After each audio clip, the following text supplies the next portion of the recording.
acabamos de chegar aqui no MAB, Museu de Arqueologia Bíblica, Rodrigo Silva. Nós vamos fazer uma visitinha aí, estamos com amigos ilustres, né? A minha esposa que está filmando, o pastor Kleber, meu amigo, meu coordenador, minha mãe. E a gente vai trazer um pouquinho de como é essa experiência de estar aqui vendo as peças arqueológicas. Tem o Jardim da Bíblia ali fora, ali dentro tem peças do período egípcio, período grego, romano. E a gente vai trazer um pouquinho para vocês dessa experiência muito bacana. Espero que vocês gostem desse tour que a gente vai fazer. Pessoal, eu vou começar uma narração em off aqui então, porque eu evitei falar o máximo dentro do museu por causa dos guias que estavam já orientando os grupos, tá? Então vão ser bem poucas as coisas que eu falo na filmagem.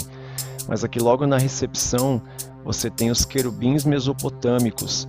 Na região da Mesopotâmia, os povos sumérios e egípcios, quando falava querubim, eles tinham essa imagem desse ser aqui híbrido de homem e de animal, que é o que está na visão de Ezequiel, capítulo 1. Então esses são os querubins mesopotâmicos. Aqui descendo a rampa na entrada, nós temos aí uma cena feita toda de bonecos de cera para exemplificar como é o trabalho do arqueólogo, escavando, passando ali o pincel para tirar areia, para poder ao máximo revelar os artefatos. Aí aqui nós temos uma mini exposição de uma artista plástica, né? Ela fazendo a encenação de passagens da Bíblia com os bonequinhos de tecido aí, logo na entrada do MAB.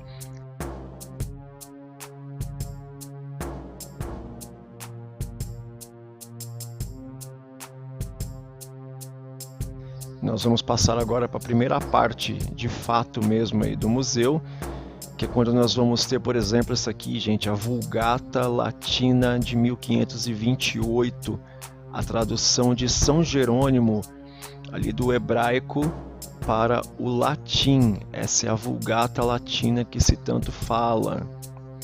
Muito valiosa essa Bíblia, maravilhosa. Aqui nós temos fragmentos dos textos originais da Bíblia. Aqui nós temos o chamado Códex, já com algumas páginas passadas da cera para o papiro, né?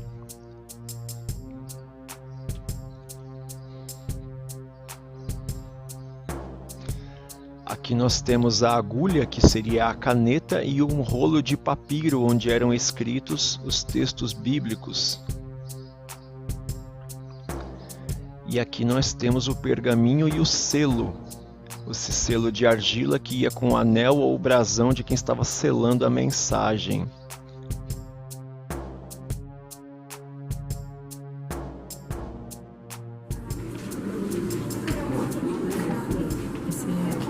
É o Códex, é onde eles colocavam a cera para poder, com esse agulha que eles escreviam tudo que estava sendo falado na cera para depois passar ela com papiro.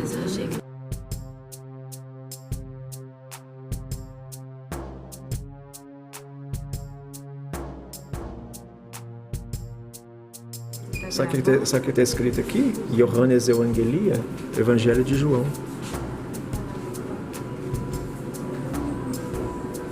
Johannes Evangelia. Essas bíblias são grandes. Esses são cortas, pedacinhos da Bíblia. Isso, são fragmentos dos manuscritos originais.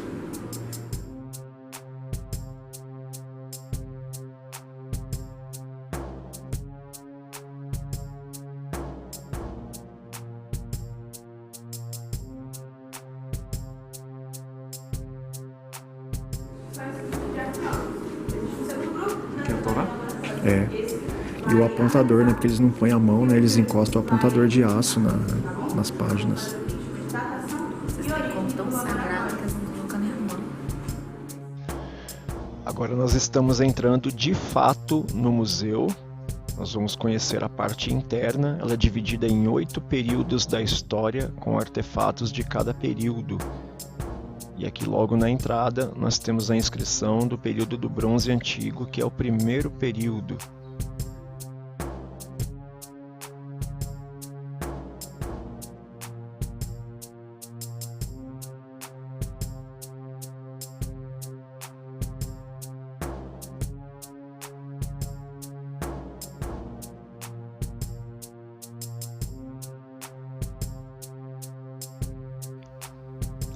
E aqui nós temos uma das peças que eu mais gostei, eu me apaixonei por essa peça. Ela é a Estela de Suzã. Ela é a inscrição do famoso Código de Hammurabi, um legislador babilônico anterior, por exemplo, a Abraão. Ele tem a inscrição, por exemplo, do Lex Talionis, a lei de Talião, que é olho por olho, dente por dente.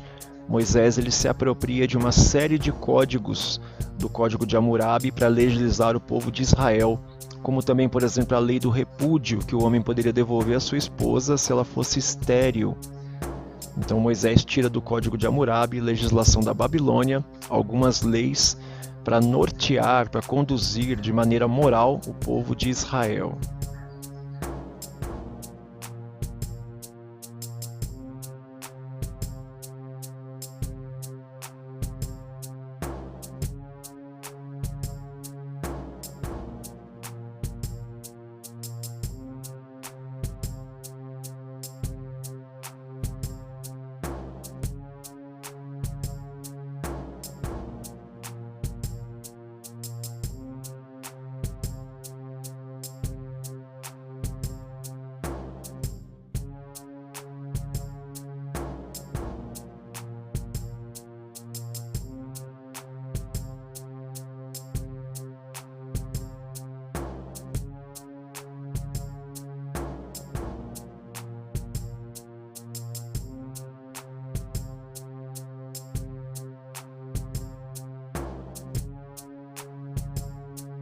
Interessante esses vasos de barro estilo cofre, que quando tem aquele texto fala, né, temos nosso tesouro guardado em vasos de barro, que os caras guardavam dentro daquilo e enterravam aquilo lá, que é onde fala que enterrou os talentos, né, se enchia de coisa ali os barros e enterrava eles, que é enterrar o talento.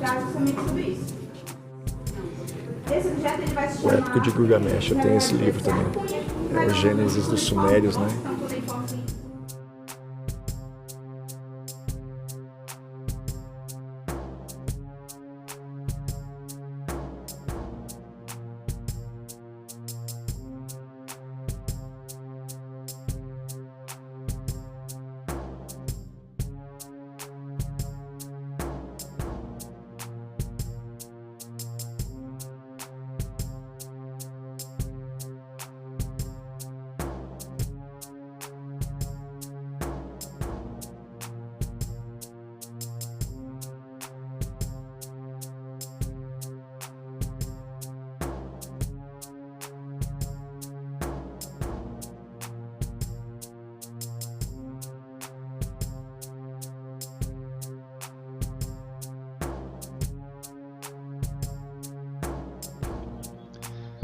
Olha que interessante essa peça agora, pessoal. Vocês vão ver agora uma lamparina do período ali antigo. Essa lamparina é a que daria forma à lamparina da parábola das 10 virgens, onde você enchia de azeite e você acendia ela para poder iluminar a noite.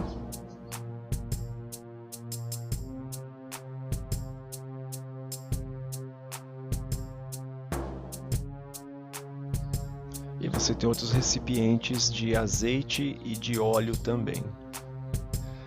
E olha que interessante, agora você vai ver um cutelo da maneira como o cutelo era no período, por exemplo, de Abraão.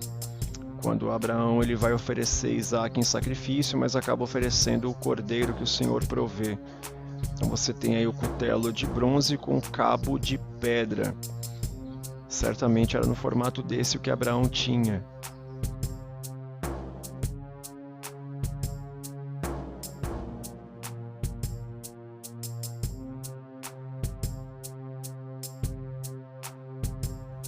Agora olha que interessante essas peças. Esses aí são os ídolos domésticos. Essas estatuetas, as pessoas tinham elas em casa e elas serviam principalmente como uma espécie de recibo. Então quem tivesse ídolos domésticos tinha como se fosse um recibo ou uma garantia de compra e de venda.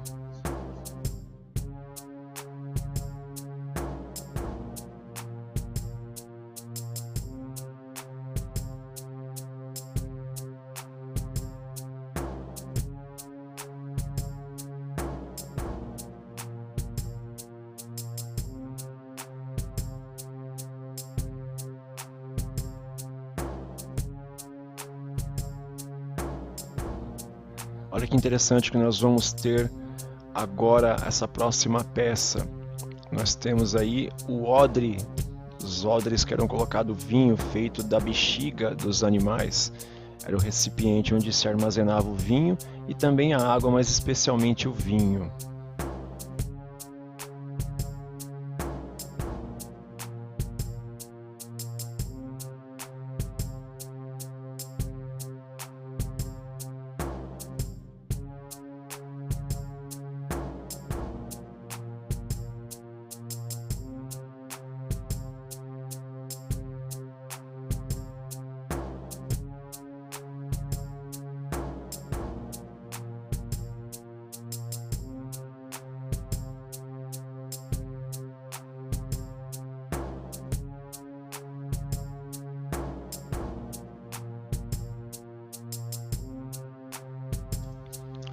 Agora nós vamos entrar na minha parte favorita de todas, que é o período egípcio. E você tem logo aí uma biga egípcia de Faraó, especificamente de guerra. Ela tem essas aberturas que é para facilitar a passagem do ar e aumentar a velocidade da biga. Eram bigas dessas que foram precipitadas no mar quando o mar se fecha para o povo de Israel passar na saída do Êxodo. E aqui nós temos a Estela de Menemptah. É uma pedra com inscrição egípcia, inscrições especificamente de guerra, e traz o relato de que uma parte do exército egípcio foi precipitado no mar quando estava perseguindo o povo hebreu. Aqui você tem miniaturas de como eram as embarcações deles.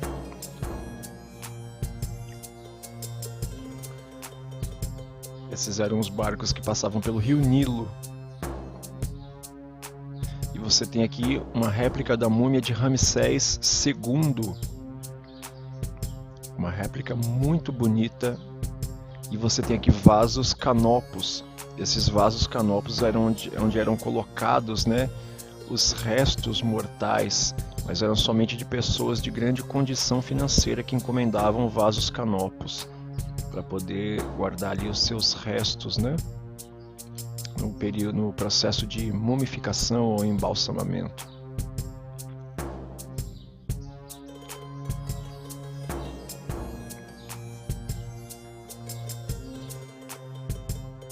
Aqui você vai ter, por exemplo, essa peça mais oval, é o escaravelho, que é onde era inscrito a oração para Anubis, quando ia ter o procedimento do julgamento da balança no pós-vida, para saber se a pessoa tinha o coração pesado ou o coração leve.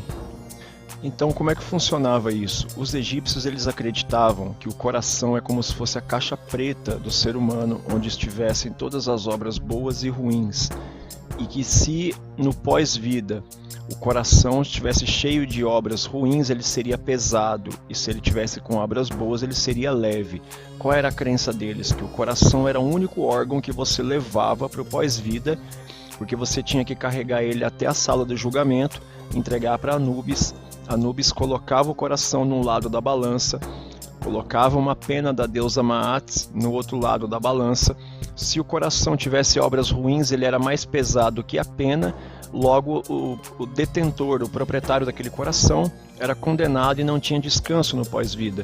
Se ele tivesse obras boas, ele seria absolvido e teria descanso no pós-vida, porque o coração era tão leve quanto a pena. O que é que os egípcios faziam então? Quando algum general, faraó, algum líder, ele queria garantir que ia ter o descanso, eles tinham uma artimanha. Eles pediam que um artista pegasse pedra e ele esculpisse em formato de um escaravelho, que era a forma de Ra, uma das formas de Ra, o Deus Sol, e atrás deles escrevia uma oração e mandava colocar essa pedra no lugar do coração, no peito do cadáver ali que estava sendo embalsamado, porque eles acreditavam então que a alma dessa pessoa pegaria essa pedra, levaria para a sala do julgamento e colocaria na balança. Quando Anubis visse que era uma pedra com forma de escaravelho, ele já tinha que ter reverência. E aí ele olharia atrás para ver quais eram as obras, ele veria uma oração. Então esse coração de pedra não poderia ser condenado, porque não continha obras ruins. Então os egípcios confiavam que um coração de pedra no lugar do coração de carne no peito, ele garantiria uma absolvição, porque não teria como julgar o coração de verdade. Então por isso que nós vamos ter, por exemplo, o texto que fala que Deus endureceu o coração de Faraó. Quer dizer que Deus consentiu ou permitiu que Faraó continuasse com seu coração duro, porque acreditava que fazendo obras más, no julgamento ele enviaria um coração de pedra para ser julgado no coração de carne. Nós vamos ter também a referência de outro texto bíblico que fala: então tirarei do seu peito um coração de pedra e colocarei um coração de carne. Parece uma promessa bonita, mas na verdade Deus está dizendo: eu vou tirar as suas artimanhas de confiar num coração que não vai depor contra você e vou colocar um coração de verdade para que você vigie nas suas obras e o seu coração só tenha coisas boas para depor a seu favor ou contra você. Então esse contexto do escaravelho de pedra que ia no peito, no lugar do coração de carne, é muito importante na Bíblia Sagrada. Daí vem termos como coração duro, coração pesado ou coração de pedra. Coração que não tem sentimentos, nem bons nem ruins, não sente nada.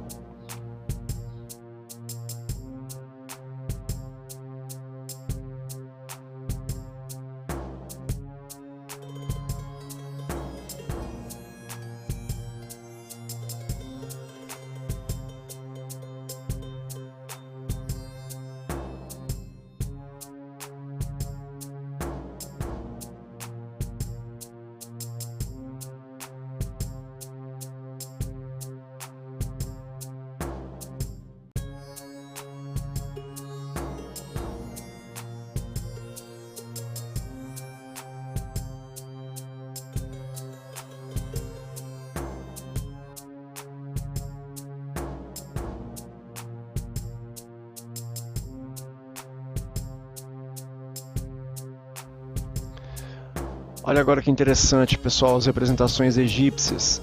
E nós temos ao centro o sarcófago do famoso faraó Tutankhamon, que é famoso por ter tido toda a sua riqueza encontrada, né, na sua sepultura, mas não é famoso por nenhum feito, diferente de todos os outros faraós, né? E aí uma estátua de Anubis, o guardião do mundo dos mortos, né? Você tem agora aí uma série de ídolos. Você vai ter a deusa Ashera, ou Ishtar, ou Azera, que é uma das formas que ela era conhecida. Você tem mais ídolos domésticos à sua direita, você tem na frente aí Baal, e você tem uma outra representação de Baal, segundo aí à sua esquerda. Você tem ídolos domésticos aí então, dos deuses cananeus, dos deuses caldeus, dos sumérios. Esses são ídolos domésticos, pagãos principalmente.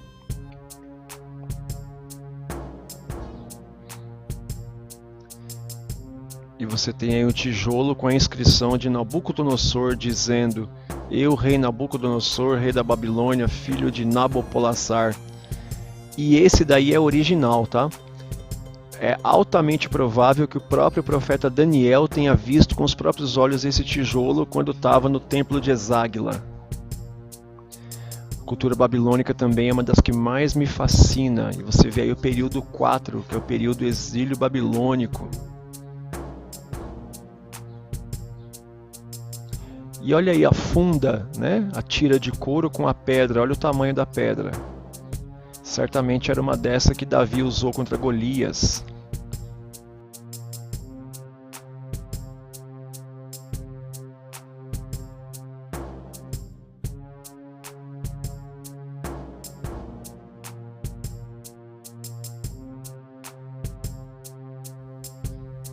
E olha a inscrição, que lindo, isso aí é Senaqueribe, rei dos assírios, em uma das suas várias caças de arco e flecha, que ele gostava de caçar leões. E essa daí é sensacional, é a estela de Mesha ou de Mesa. É uma estela de pedra com inscrição dos Moabitas.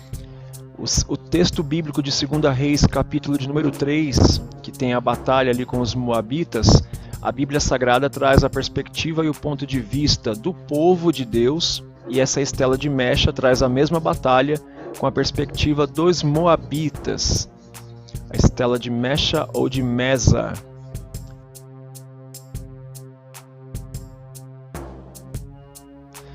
E agora você tem aí uma disposição em ordem cronológica do Antigo Testamento, período intertestamentário, e do Novo Testamento.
Pessoal, vocês vão ver agora uma representação de Asherah, a mulher montada sobre a besta, sobre um animal doméstico. Ela não tinha as pernas.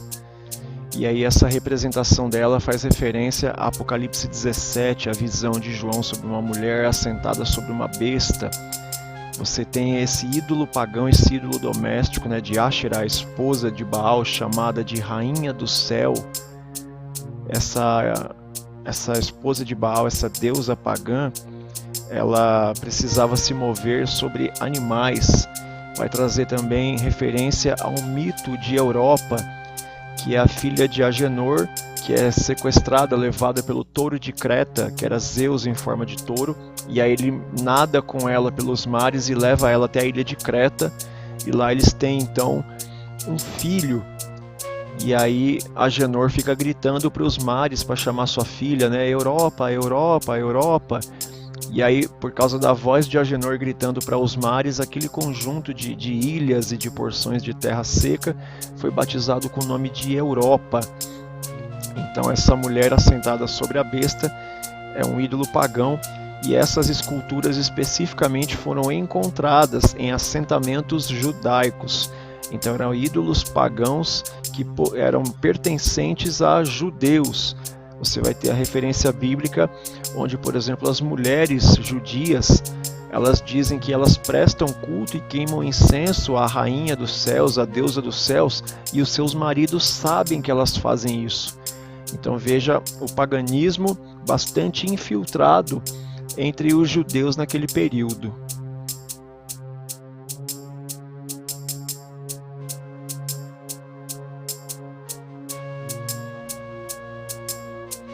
Agora veja que interessante esse artefato, ele é o cilindro de Ciro.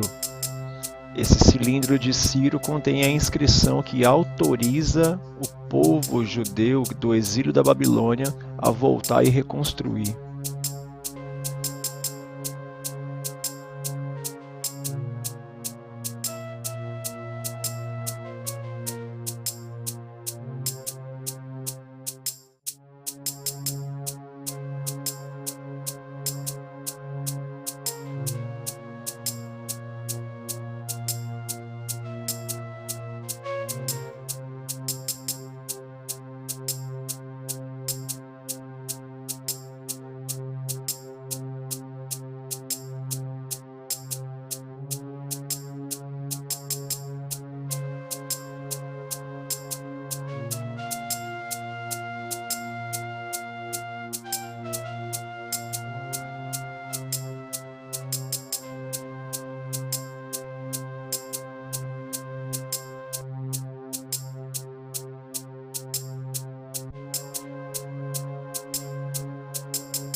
Agora esse acessório, ele é a peça mais importante da história da arqueologia, porque a arqueologia começa basicamente por causa dessa peça, é a Pedra de Roseta. A Pedra de Roseta, ela tem uma inscrição em 3 idiomas. O primeiro de cima para baixo é o hieróglifo egípcio, que ninguém tinha conseguido decifrar até então. Você tem no meio aí o demótico, e você tem embaixo aí o último de baixo para cima, ou o primeiro de baixo para cima, o último de cima para baixo é o grego. E aí um jovem chamado Champollion, baseado no conhecimento do grego, ele consegue identificar e definir padrões do demótico e do hieróglifo, e é possível a partir de então, por causa da Pedra de Roseta, começar a ler e interpretar hieróglifos egípcios e conhecer a cultura egípcia, a documentação, a arte e a história egípcia, por causa dessa Pedra de Roseta. Ela foi totalmente prejudicada e destruída, né, principalmente nas excursões de Napoleão Bonaparte até o Egito, porque como um grande colecionador de obra de arte, ele foi ao Egito algumas vezes e trouxe peças e obras de arte de lá, e acabou sendo aí um precursor da arqueologia por causa dessa pedra que foi descoberta, a Pedra de Roseta.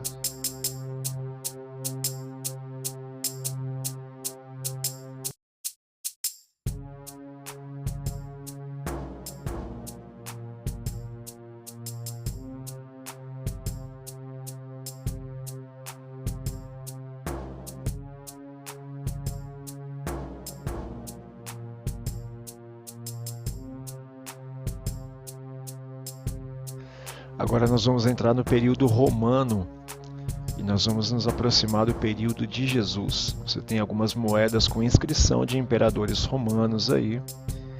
E vamos agora passar para outros acessórios, como por exemplo esse elmo, né, o capacete romano, a espada gladius, a que Paulo se refere quando fala que o obreiro tem que saber manejar a palavra do Senhor. O manejo era o verbo usado para manejar a gladius. Aí você tem 4 possibilidades de crucifixão de Jesus, segundo as punições romanas. Cruéis, né?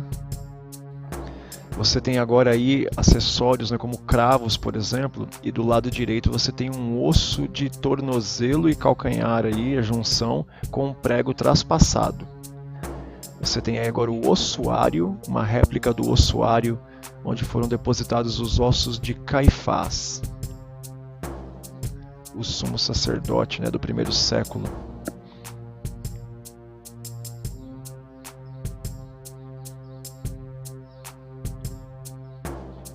Uma riqueza de detalhes, né?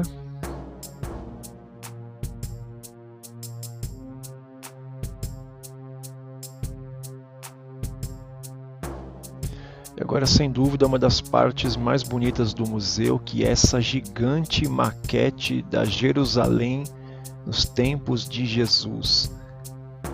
Olha que maquete sensacional. Tudo o que tem telhado vermelho é construção romana, tá? Esse aí com duas piscinas azuisinhas é o tanque de Betesda.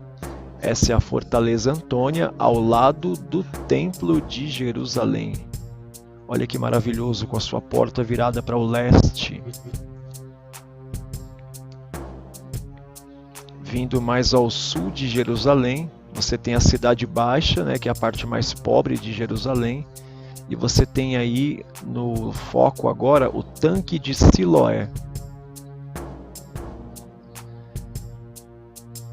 Esse aí é o tanque de Siloé na parte pobre de Jerusalém, a chamada Cidade Baixa. E você tem ali o tanque de Betesda, né? Que a minha mãe está apontando ali, que tem os 5 alpendres. Realmente sensacional essa maquete.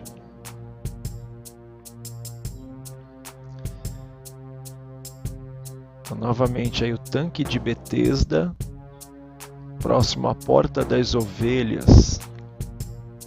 O mais correto é dizer piscina de Betesda, porque era para banhar as ovelhas, né? Não era um tanque para armazenamento. E aí novamente a Fortaleza Antônia. E você vai ter aí a parte oeste, a entrada oeste da cidade de Jerusalém. e todas as edificações romanas feitas por Herodes o Grande. Você vai ter aí a deusa do latim Diana, que em inglês ficou Diana por causa da pronúncia da letra I.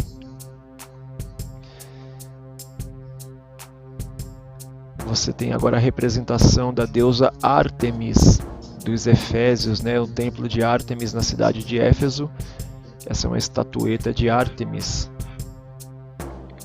Veja que ela tem vários seios, que é uma representação da fertilidade, a abundância.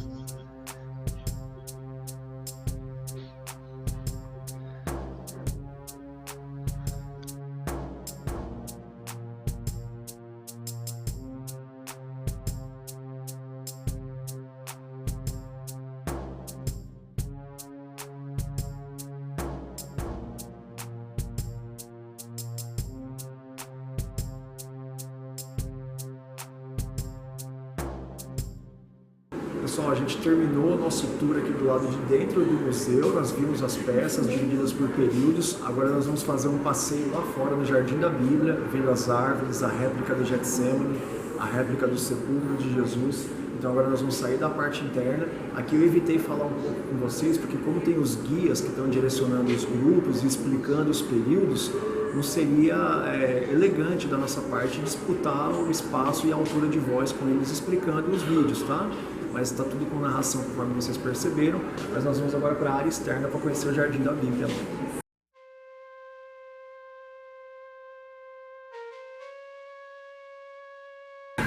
Pessoal, então a gente saiu da parte de dentro, que é as peças, né, divididas por períodos. Aí tem o período bizantino, tem o período grego, o período helenístico, e a gente passou pelo período egípcio, romano. Agora nós vamos para uma das partes que, pelo que eu já assisti do vídeo quando inaugurou o museu, é uma das partes mais bonitas, que é o Jardim da Bíblia.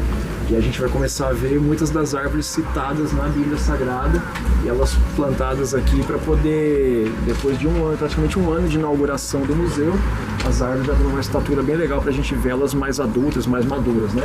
Nós vamos encontrar, por exemplo, réplica do Getsemane, que é a prensa de azeite, onde Jesus faz aquela oração de, se possível for, afasta de mim esse cálice.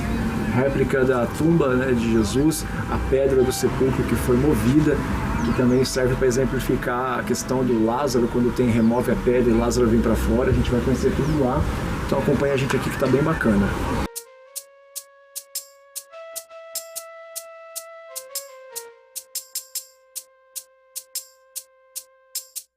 A tamareira, que é a árvore mais abundante que tinha em Canaã, que é a referência que faz a terra que manda leite e mel, é por causa do mel que era feito do fruto da tâmara e o leite de cabra, que era abundante. A tamareira que dava fruto de onde fazia o mel da tâmara, isso era uma terra abundante que mandava leite e mel. Por causa do mel da tâmara e por causa do leite de cabra.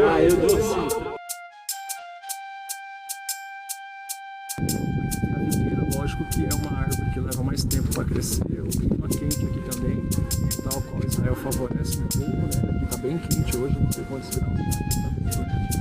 A videira logo ela vai cobrir tudo aqui em volta. Você vê que aos pouquinhos começam a aparecer pequenos brotinhos ali, que logo vai estar repleto de uva. Vai começar a crescer, mas depois que cresce ele também desenvolve e aí enche completamente aqui. Agora olha que legal aqui é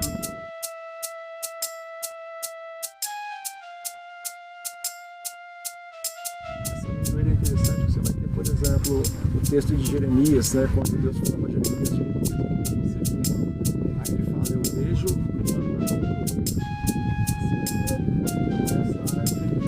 porque aí tem um interessante que no hebraico você tem shakat, que é amendoeira, e aí a palavra vigiar é shoket. Então, pra gente em português não faz tanto sentido, mas quando você vê, por exemplo, Deus falando com Jeremias, ele fala, Jeremias, o que você vê? Aí Jeremias vai responder, eu vejo uma shakat. Aí Deus fala, assim também eu shoket, sobre Israel, que é o trocadilho da palavra shakat, amendoeira, shoket, que é vigiar. Você tem a referência bíblica ali, Jeremias capítulo 1, versos 11 e 12, então aqui você tem a amendoeira.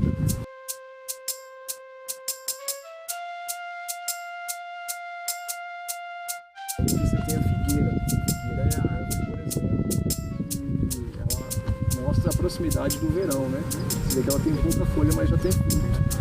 E aí, pelos frutos dela, você vê que o verão está próximo, que é a referência, por exemplo, de Jesus em Mateus 24, quando ele manda ficar atento à figueira, como sendo o sinal do verão, o sinal de que os sinais estariam perto de se cumprir. Ó. Tem poucas folhas, mas você já vê frutos nela.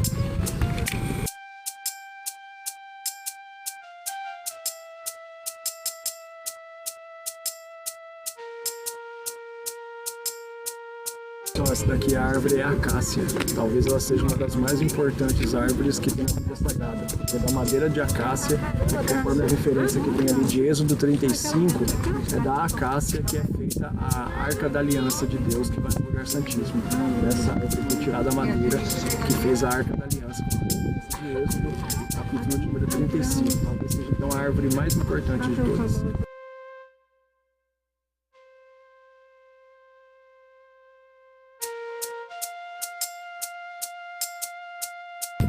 Pessoal, esse daqui é um moinho de trigo no período de Jesus. Quando Jesus fala em Mateus 24, por exemplo, estarão dois no trigo, no moinho, moendo, uma será levada, uma será deixada. Jogava-se trigo. Aí uma mulher pegava desse lado e a outra pegava desse lado e elas giravam o moinho para moer o trigo e fazer a farinha. Então, quando Jesus ele fala, estarão duas no moinho, uma será levada, uma será deixada, a referência é esse moinho aqui de fazer a farinha diretamente do trigo. Só que legal essa oliveira, você vai ter a referência, por exemplo, você pode reparar que tem brotinho novo em cima dela do tronco. Ela mesma é um tronco antigo, você pode ver que pela inscrição ela tem 3 séculos de vida, essa oliveira. Os ramos, você pode ver que pelo tom de verde eles são novinhos. Você pode ver que aqui embaixo, na raiz, tem broto direto da raiz. Aí você entende, por exemplo, o texto que fala que do tronco de Jessé você sairia os rebentos e brotaria brotos da sua raiz, porque nasce tanto em cima nos rebentos, que é os raminhos novos, quanto da raiz também dá brotinhos, né?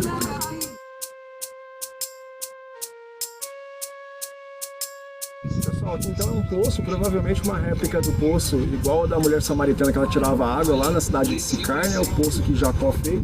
O interessante é que ela pegava água no poço aqui e jogava nessa região. Nessa região tem 2 alturas. Ali onde está mais baixo, o animal abaixava a cabeça para beber. E qualquer pessoa no deserto que tivesse consciente também metia a mão aqui e bebia no mesmo recipiente que os animais bebiam. Aí é curioso, né? Hoje em dia a gente olha e fala, nossa, essa água aqui não dá para beber, tá suja. O animal vinha, metia a cara ali e bebia, a pessoa vinha, metia a mão também, se lavava e bebia no mesmo lugar que os animais.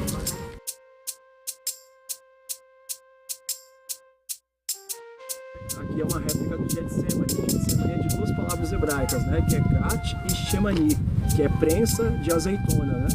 Você tem a palavra de Getsemane, que aí vem do grego e aportuguesou. Toda azeitona que você pegava, você jogava as azeitonas aqui, né? Os caroços de azeitona.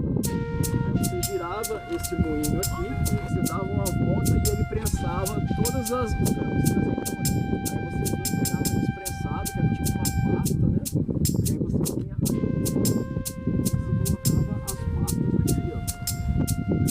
depositava as pastas aqui. Aí você pode ver que tem aqui várias levas de corda com ferro. Você vinha com as levas mais pesadas.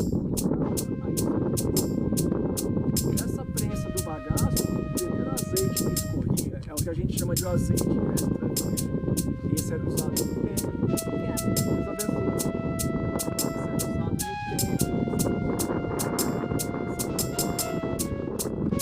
Depois, com mais pedras, mesmo bagaço tirava uma segunda leva de azeite. Essa segunda leva já era usada para para uso doméstico. Depois você vinha com mais pedras e descia mais o peso, tirava uma terceira leva de azeite naquele mesmo bagaço. Aí já era o azeite mais impuro, mais impróprio, que era usado principalmente para limpeza. Então aqui o Gat Shemani, a prensa de azeite de Getsemane, onde Jesus faz aquela oração do Pai, se possível, for afasta de mim esse cálice, que é quando Jesus ele sua sangue, né? Você tem ali então prensa de caroço de azeitona, pega a pasta, traz para cá, coloca a pedra, desce, isso aqui vai descer, vai prensar e vai escorrer o azeite. Aí aqui onde a gente está, é onde o azeite ficava empoçado. Aí você vinha com o cântaro, vinha com o caneco ou com o recipiente, tirava toda a primeira leva, que era o extra virgem, prensava de novo, escorria mais, encharcava aqui, tirava a segunda leva, prensava de novo, sobrava mais um restinho, tirava a terceira leva. Então aqui era a prensa de onde se extraía o azeite. Pessoal, agora aqui, essa parte é muito importante, a gente tem uma réplica do sepulcro do período de Jesus, e aí a gente consegue contextualizar pelo menos 3 versículos bíblicos aqui. Você vai ter, evidentemente, o sepultamento de Jesus, ali está a pedra que é rolada para fechar e logo para desobstruir a entrada do sepulcro. Você vai lembrar também do texto de Lázaro, quando pedem para rolar a pedra, Lázaro sai para fora, é porque essa pedra fica deslocada para a direita, você rola ela para a esquerda para liberar o acesso ao sepulcro. E aí eu vou chamar vocês para entrar aqui, para a gente ver também a importância de 2 textos bíblicos de acordo com o formato do sepulcro aqui dentro.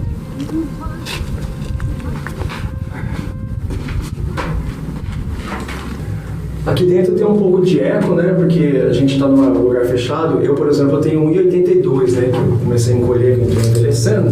Isso aqui deve ter, se muito, 1,90 de altura. Mas aqui nós podemos entender o contexto de 2 passagens bíblicas. Evidentemente que a passagem de Jesus, quando Jesus ele dobra o lenço após a ressurreição, indicando que ele voltaria, por isso que ele dobra o lenço, para dizer que o lugar à mesa dele, ele se levantou da mesa no jantar, mas dobra o lenço para que ninguém ocupe o seu lugar na mesa, porque ele vai voltar e ocupar o lugar que é dele. É o contexto judaico do lenço dobrado. O lenço dobrado Jesus deixa em cima dessa região.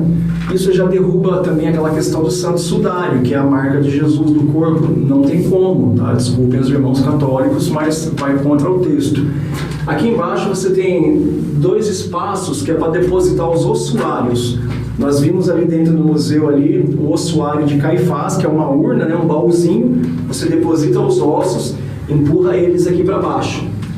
As famílias mais abastadas, elas compravam um sepulcro como esse. Alguns tinham até 4 lugares como esses para você depositar o corpo que estava em sepultamento naquele período, antes dele virar osso, né, somente o osso, e mais 2 urnas. Alguns tinham até 4 urnas. Você deve ter tido oportunidade de ver, por exemplo, em cemitério, quando você desce e aí você tem regiões para você ir encaixando os caixões. É o mesmo contexto judaico do enterro vertical. Qual que é o segundo texto bíblico que é importante a gente contextualizar?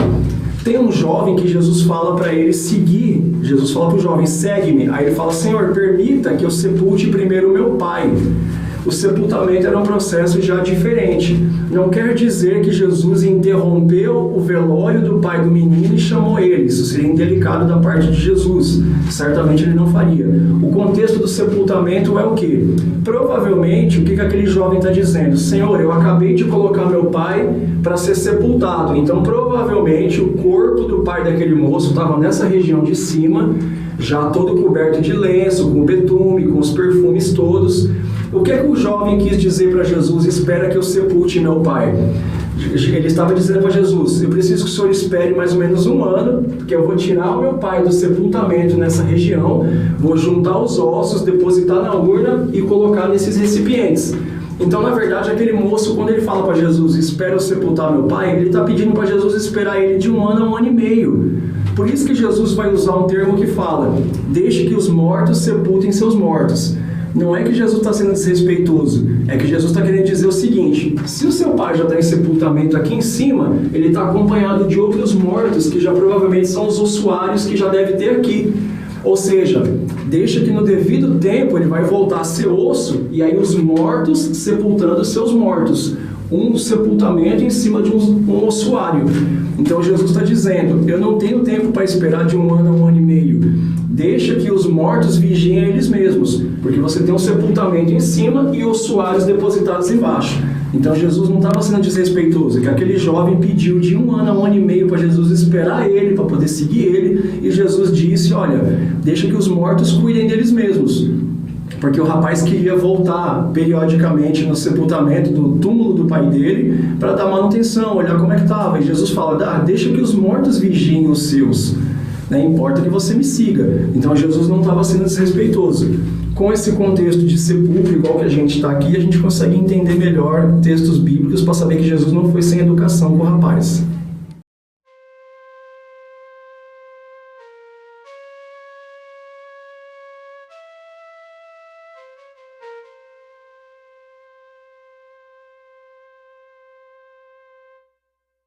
queria que você viesse de frente aqui, você filmasse nessa reta aqui, ó.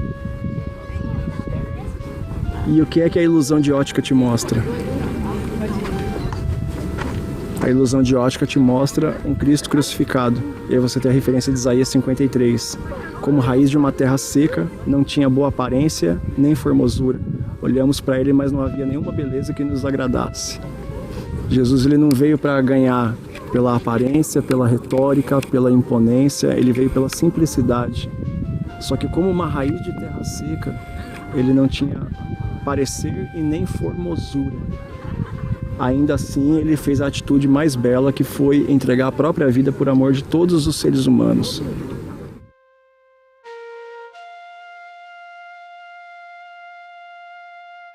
O cedro do Líbano, a árvore que mais cresce no deserto. Olha que interessante o texto de Salmo 92, 12. O justo florescerá como a palmeira e crescerá como o cedro no Líbano. Ele é uma árvore aparentemente frágil, mas é a que mais cresce, a que fica mais forte no deserto. E assim será o justo. Florescerá no deserto e crescerá como o cedro do Líbano. O cedro do Líbano, que inclusive é a referência usada em Jó para descrever a cauda do berremote. Agora, se a cauda do animal era semelhante ao cedro do Líbano, esse animal não era hipopótamo, como algumas traduções dizem, né? Por isso vem o berremote, que é uma possibilidade de ser ali um dinossauro, né? Aqueles de rabo comprido e pescoço longo, porque a cauda dele se comparava com o cedro. Pessoal, então com essas tomadas da área externa do museu, com essas inscrições assíduas na parede, a gente encerra o nosso passeio. Espero que vocês tenham gostado. Estamos retornando agora para Minas Gerais, nós temos culto hoje à noite ainda, mas eu espero que você tenha gostado dessa experiência de um pouquinho de arqueologia, de Bíblia Sagrada, essa área externa do jardim, muito importante, a área interna com certeza. Mas se você gostou, que você se inscreva, que você curta, compartilhe para mais alguém que gosta de arqueologia bíblica. Espero que essa experiência tenha sido tão boa para você quanto foi para mim e para minha família. Que Deus abençoe você, sua casa e sua família, em nome de Jesus.